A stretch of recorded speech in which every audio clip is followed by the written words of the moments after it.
بسم اللہ الرحمن الرحیم۔ السلام علیکم دوستو، روزہ وہ عظیم فریضہ ہے جس کو اللہ پاک نے بہت ہی زیادہ پسند فرمایا ہے، اور قیامت کے دن رب تعالیٰ اس کا بدلہ اور اجر بغیر کسی واسطے کے بذات خود روزے دار کو عنایت فرمائیں گے۔ خدا نے اپنے بندوں کے لیے عبادات کے لیے جتنے بھی طریقے بتائے ہیں ان میں کوئی نہ کوئی حکمت ضرور پوشیدہ ہے۔ نماز میں انسان اپنے اللہ سے دعا مانگتا ہے، گفتگو کرتا ہے، یعنی روزہ بھی خدا تعالیٰ سے لو لگانے کا ایک ذریعہ ہے۔ جیسا کہ پیارے آقا صلی اللہ علیہ وسلم کا ارشاد ہے، رمضان اللہ تعالیٰ کا مہینہ ہے، جس سے پتہ چلتا ہے کہ اس مبارک مہینے سے رب کا خصوصی تعلق ہے، جس کی وجہ سے یہ مہینہ دوسرے مہینوں سے ممتاز اور جدا ہے۔ آج ہم آپ کو رمضان المبارک کی پہلی سحری کا ایک بہت ہی مبارک عمل بتانے جا رہے ہیں، جس عمل کی برکت سے اللہ تعالیٰ سے نعمتیں حاصل کی جا سکتی ہیں۔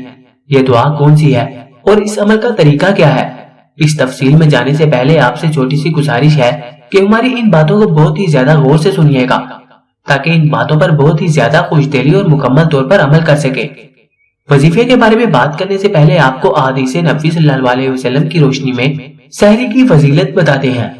ویسے تو سحری کی فضیلت میں متعدد احادیث وارد ہیں، لیکن وقت کی کمی کی وجہ سے دو احادیث پیش خدمت ہیں۔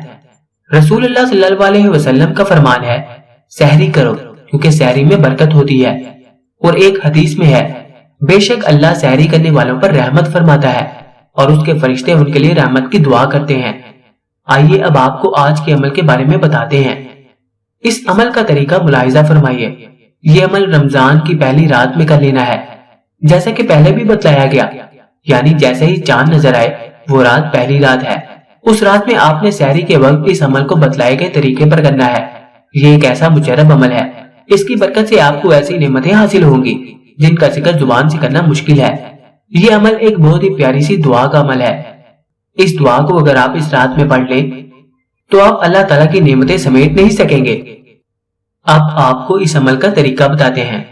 آپ نے رمضان کی پہلی رات سحری سے 1 گھنٹہ پہلے اٹھنا ہے اور وضو کر کے 2 رکعت نماز تہجد ادا کرنے ہیں، اور اس نماز کے بعد آپ نے آسمان کی طرف منہ کر کے یہ دعا 12 مرتبہ پڑھنی ہے۔ لا الہ الا الحی القیوم القائم علی کل نفس بما کسبت۔ اللہ ہم سب کا حامی و ناصر ہو، آمین۔